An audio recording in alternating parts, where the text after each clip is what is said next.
الشيطان الرجيم بسم الله الرحمن الرحيم ألف لام ميم ذلك الكتاب لا ريب فيه هدى للمتقين. علماء دا خبره لیکلې ده چې قرآن پاک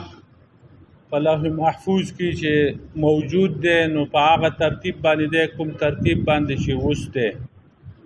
یعنی مطلب دا دی چې اول سورت فاتحه، بیا سورت بقره، بیا آل عمران، بیا سورت نساء، بیا مائده، په دغه ترتیب باندې. او کله چې نازل شوی دی نو د ضرورت موافق دنیا ته راغلی دی، د خلقو څنګه ضرورت او نبی اسلام باندې هغه شانتي چې کوم دی هغه نازل شوی دی. نو بیا نبی اسلام صحابه کرامو ته هغه کسان چې هغه د وحی کاتبینو وحی به لیکله، هغو ته به وایي چې دا صورت فلاني ځای کې ولیکئ، دا فلاني ځای کې، او دا په فلاني ځای کې. دا د صورتونو تقسیم دا د نبی علیه السلام نه ثابت دی. او دغه رنګ د سپارو تقسیم چې دی چې دا اوله سپاره شوه په دې ځای باندې ختمه شوه، دا دویمه شوه په دغه ځای ختمه شوه، دا درېیمه، دا هم ثابت دی د نبی علیه السلام نه. بیا په هغې باندې هغه وخت کې چې لیکلی کېده د قرآن نو کاغذ خو نه و، پاڼې نه وي، نو دا چا په هډوکو باندې لیکلی او چا چې دی هغه په لرګو په تختو باندې، چا د ونو په پاڼو باندې، چا په یو شي باندې، چا په بل باندې. بیا وروستو دا راجمع شو، د ابوبکر صدیق رضی الله عنه په زمانه کې هم راجمع شوی او د عثمان رضی الله عنه په زمانه کې هم. نو بیا په یو ترتیب باندې ولیکو. نو په هغه وخت کې چې لیکئ نو هغې ته زور او زیر او پیښ او دا نه و، اعراب پکې نه و. دا اعراب ورته خېجولی دی حجاج بن یوسف چې هغه د دې امت ظالم سړی دی چې په خپله توره باندې 6,000 کسان وژلي وو او روزانه به د هغه په جیل کې 80,000 سړي او 40,000 ښځې دا وې. خو د دې باوجود غټ عالم و، غټ خطیب و، د رنګ نه ښکلی او ګورنرو. نو خلق به یې راجمع کړو، بیان به یې ورته وکړو، چا پر رب به هم چا نشو وهلی، خبرې ته به یې غوږ ایښی و او ظالمو خلق تېرېده هم. او د دې سره سره قرآن به یې لوسته، په تهجدو کې به 15 سپارې لوستلې وي، خو ظلم به هم کوو. هغه دا کارنامه کړله چې دا زور زیر او پیښ او دای د قرآن ته لګول دي، دا خبره اسانه شوې ده، هر سړی دا لوستی شي، که دا نه وی نو بیا به غلطیانې پکې کېدې. دا کارنامه د هغه ده. او د رکوعاتو دا کارنامه چې دا د بر صغیر د قاریانو ده چې هغوی به د روژې په اوله شپه باندې ختم شروع کو، نو یو رکوع به وي او رکعت به یې پوره کو، رکوع له به تله، رکوع شوه، رکوع له به چې تله نو دغه رکوع په هغه حاشیه کې د قرآن په حاشیه کې ورته لیکلي دا رکوع پوره شوه، دا پوره شوه، دا پوره. دا چې ته ټول شمار کې 28مې شپې له لاړ شي په 28مه باندې ختم به کوو، نو دا 540 رکوعات او دغه شانتې رکعتونه دې جوړېږي. دا کارنامه د هغو ده. اوس د خدای کلام دی، الله پاک نازل کړی دی د خلقو د ضرورت موافقه. الله خو د بادشاهانو بادشاه دی، نو د هغه په دې کلام کې به څه ربط وي او که نه به وي. نو بعضې علما وایي چې ربط ته پکې څه ضرورت دی. نو بادشاه دی، بادشاه چې چاته حکم کوي نو هغه یو ته وایي ورشه اوبه راوړه، بل ته وایي ورشه د آسونه سنبال کړه، بل ته وایي ورشه ښکار ده، بل ته بل څه کار هواره کړي، بل ته بل یو کار هواره کړي. دا ټولې خبرې چې په یو مجلس وکړي دا بادشاه، دې کې څه ربط دی؟ خو د ضرورت موافق هر سړي ته وایي ته دا کار وکړه، دا کار وکړه. دا د ربطونه پکې موږ نه لټوو چې یاره ده ته یې د دې ښکار ولې ووایه، بل ته یې د اوبو ولې ووایه، بل ته چې کوم دی د خوراک د راوړو د دې ولې ووایه. ضرورت و چې د هغې د وجې نه دا مختلف احکامات یې وکړل. نو الله پاک خو د بادشاهانو بادشاه دی، هغه چې د ضرورت موافق څه خبرې کوي، په دې کې ربطونو ته ضرورت نشته، یعنې تعلق او تړون ته. بل دا چې دا د قرآن چې دی دا د الله کلام دی او د دې مثال د باغ دی. او په باغ کې خو مختلف دغه دا ګلونه وي نو هغه ګلونه څه سره دي څه شنه دي څه زیړ دي څه تور دي قسم ګلونه دي یو سړی به وایي چې دا ټول یو شانتي واري نه دا سره ګلونه خو کنه دا به ټول یو شانتي دا تور د پکې څه ضرورت او دي زیړ ته څه ضرورت دی نه دا ټول باغ چې دی په دې مختلف رنګونو باندې ښکلی ښکارېږي نو مختلف دغه دي پکې ګلونه دي پکې باغ باندې باغ ښایسته دی او په دې قرآن کې مختلف مضامین دي په دې باندې قرآن ښایسته دی ربط ته پکې ضرورت نشته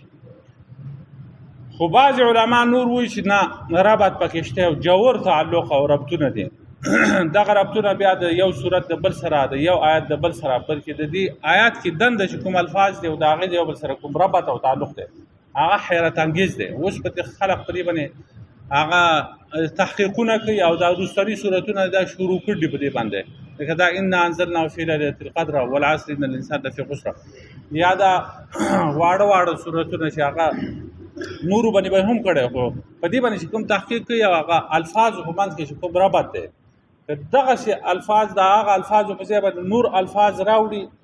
ربط ختمیږي او د هغې هغه کوم معنویت چې دی او د هغې حکمت هغه بلکل ختمیږي او په دې الفاظو کې دنده چې کوم تړون دی او په هغې کې کوم حکمتونه او فایدې دي نو سړی ورته حیرانېږي خو دغې له نه ځو ځکه چې هغه خبره اوږدېږي نو چې ربط شته د خدای د کلام په منځ کې ربط شته نو د سورة فاتحې او د سورة بقرې په منځ کې څه ربط دی دا څه تعلق دی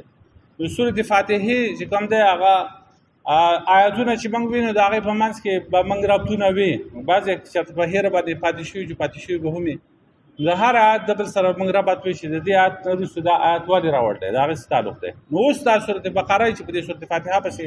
راوړه نو د دې څه ربط دی نو یو نامي ربط دی اسمي او دا نقل دی د مولانا حسین علی رحمت الله علیه چې هغه د پنجاب میاوادي وا بیچ را نومې یو ځای په هغې کې هندوستان نه فارغه او بیا چې راغی دلته قرآن درس شروع کو او په دلته په دې پاکستان کې بالکل درسونه نه و د قرآن درس په چا نه کوم او خلقو به وي علما به وي چې د دې دپاره څوارلس علمونه ضروري دي چې تر څو پورې دا علمونه چا نه کړي نو هسې به هغه د قرآن ترجمه نه کوي نو هغه ډېر سخت تکالیف برداشت کړ دی هغه ته قسم تکلیفونه خلکو رسول دي لیکن هغه خپل درس پرېښودی نه دی نو بېشماره شاګردان دي د ملک په طول او عرض کې نو هغه چې کوم ربط ویل دی نو اسمي نو هغه دا دی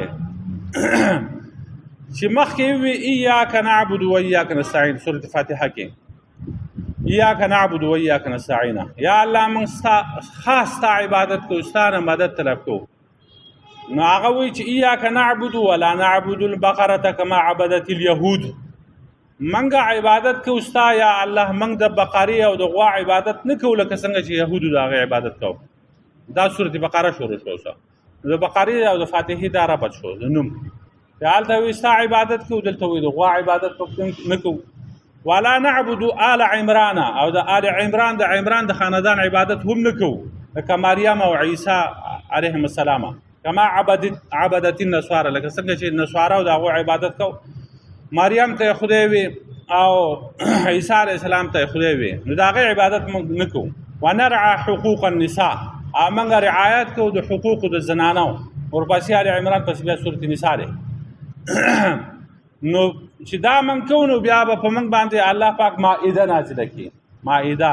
مائده درسترخوان ته وایي نو په هغې پسې بیا په سورة نساء پسې سورة مائده دی که چېرته موږ حلال او حرام وګڼو هغه څاروي او انعام چې الله پاک حلال کړي دي هغې ته حلال وي او کوم چې الله پاک حرام کړي دي هغې ته موږ حرام وي ان احللتم الانعام نو دغه سورة انعام دی ورپسې نو دغه شانتې تر اخره پورې دغسې اسمي ربط هغه ویل دی نو یهودو به د غوا عبادت کو او په مصر کې چې کوم دی دا د غوا عبادت مشهور و او یو طرف ته به د هغې عبادت کوي دا زموږ خدای دی او بل طرف ته وي دا چې کوم دی هغه کمزوری دی مخلوق دی دا به ورته وي ځکه چې کله به خادسالي شوه نو دو به ولګېده د غوا په لکۍ پورې به یې وچ واښه وتړل او بیا به یې هغې ته اور ورته کړه د دې دپاره چې دا اور واخلي او دې غوا ته تکلیف ورسېږي نو تکلیف ورسېږي دا به فریاد وکړي خدای ته نو خدای پاک به بیا په موږ باندې باران نازل کړي یو طرف ته به عبادت کوو د هغې او دا زما خدای دی، او بل طرف ته دا عاجز ده، دا به فریاد وکړي خدای ته، الله به بیا موږ باندې باران نازل کړي. داسې کم عقل خلک. او دغه شانتې نصارا چې کوم دی هغه هم د الله مخلوق ته چې هغه مریم او عیسی علیه السلام هغه برگزیده مخلوق و، لیکن و خود الله پاک بندگان کند هغه عبادت وکاو. نو دا د نوم ربط شو. معنوي ربط دا دی چې دلته تفصیل دی د دریو فرقو چې مخکې ذکر شوی. یو هغه دی چې په هغو باندې انعام کړی شوی دی، انعمت علیهما. دویم چې کوم دی هغه مغضوب علیهم چې په هغو باندې غضب شوی دی. او درېیمه فرقه چې دا ضالین ګمراه دي. نو د دغه دریو واړو ډلو چې کوم دی د دې صورت په اول کې چې په چا باندې انعام کړی شوی دی، نو اولئک هم المفلحون پورې 15 صفات د متقیانو بیان کړ دي او دغه جو هغه باندې انعام شوی دی. بیا ان الذين كفروا سواء عليهم انذرتم ام لم تنذرهم لا يؤمنون. دغه دویمه ډله چې په هغه باندې غضب شوی دی، هغه ته بالکل هدایت نه دی شوی، کافر دی او په کفر باندې ولاړ دی. دغه دویمه ډله شوه. او بیا ومن الناس من يقول آمنا بالله وباليوم الاخر، دا غینه بیا هغه درېیمه ډله ده چې ګمراهان دي، گمراه خلق دی، دا هغو ذکر شوی دی. نو دې ته وایي تفصیل بعد الاجمال، اجمال نه وروسته تفصیل ده. دویم ربط دا دی چې کوم اعتراضات واردېږي په مسله د توحید باندې، نو د هغې جوابونه په دې صورت کې کوي. دریم دا دی چې توحید مسله ذکر کړل په دې صورت کې په بل عنوان سره، یا ایها الناس اعبدوا ربکم الذی خلقکم والذین من قبلکم لعلکم تتقون. اے خلق عبادت کوي د هغه خپل رب چې تاسو پیدا کړي او ها کسان پیدا کړي چې تاسو مخکې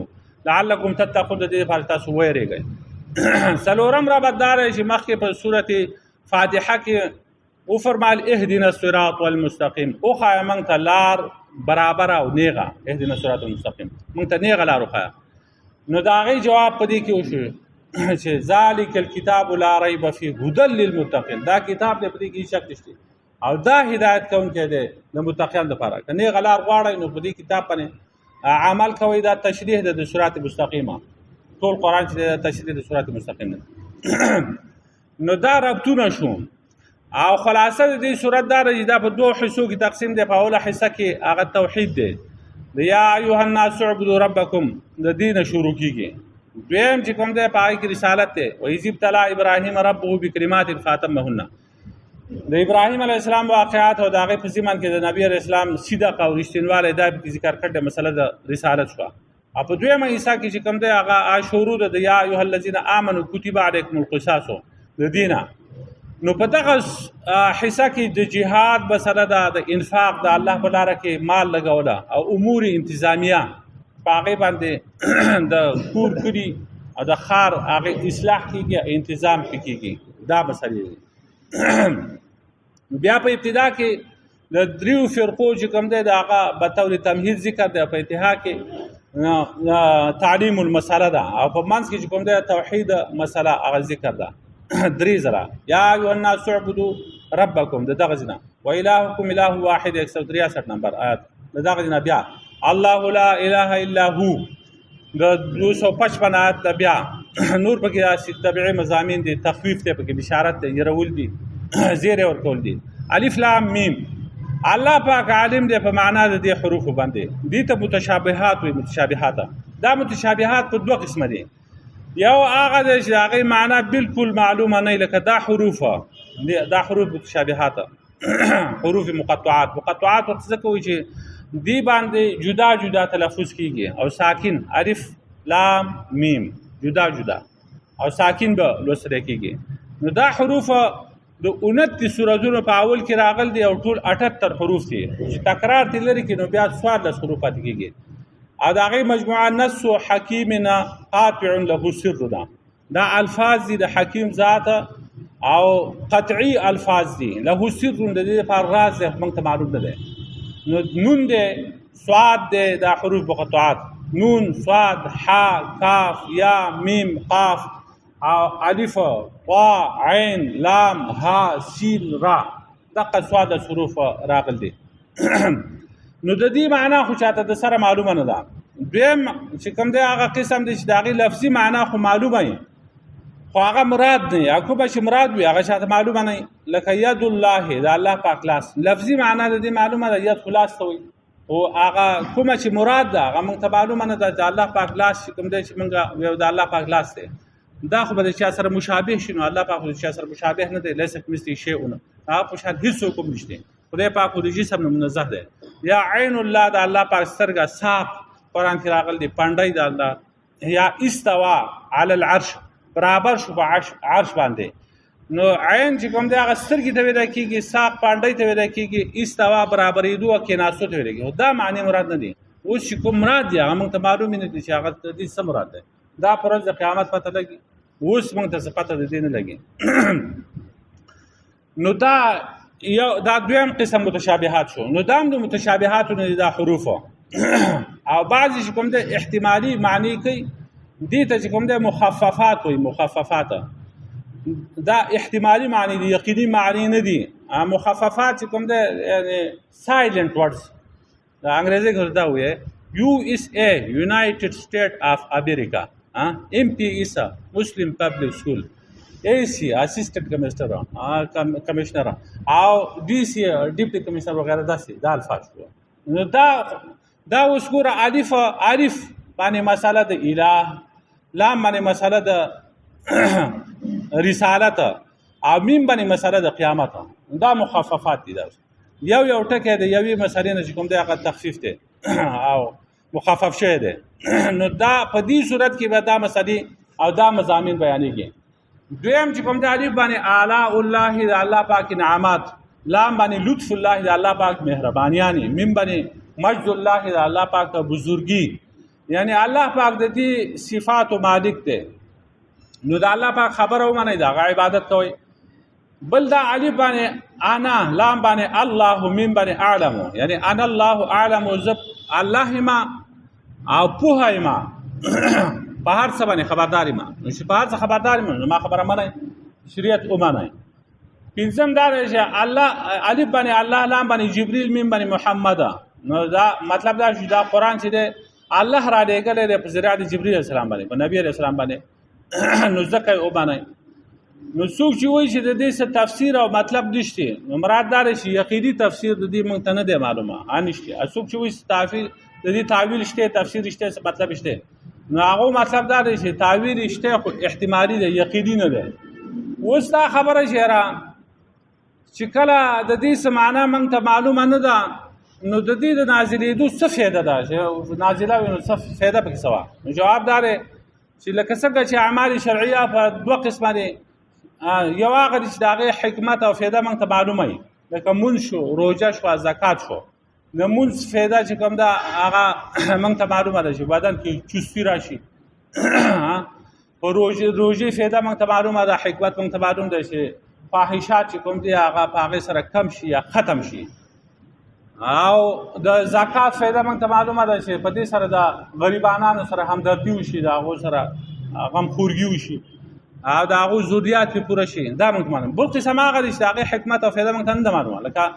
حج له سړی لاړ شي هلته شیطانان ودي دا د څه دپاره ودي د دې څه فایده دا موږ ته پته نه شي صفا مروه په دې منځ کې د هغو چکرې ولې لګوي نو دغه موږ ته څه معلوم دي چې اوس ولې یې کوو ځکه یې کوو چې د خدای حکم دی هغه موږ ته حکم کړی چې دا کوئ نو موږ د الله د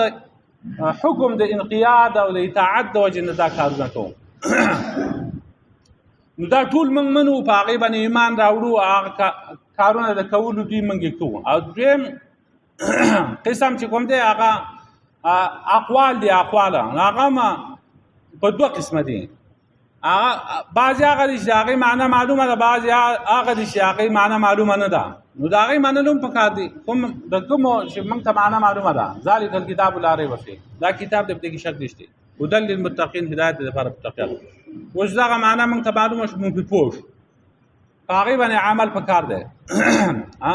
خو بعضې هغه دي چې د هغې معنی موږ ته نه ده معلومه الف لام میم د دې معنی موږ ته نه ده معلومه خو په دې هم ایمان راوړل ضروري دي او په ایمان راوړو کې فایده ده که نه چې موږ د الله په کلام باندې دا د خدای کلام دی او چې په هغې باندې موږ ایمان راوړو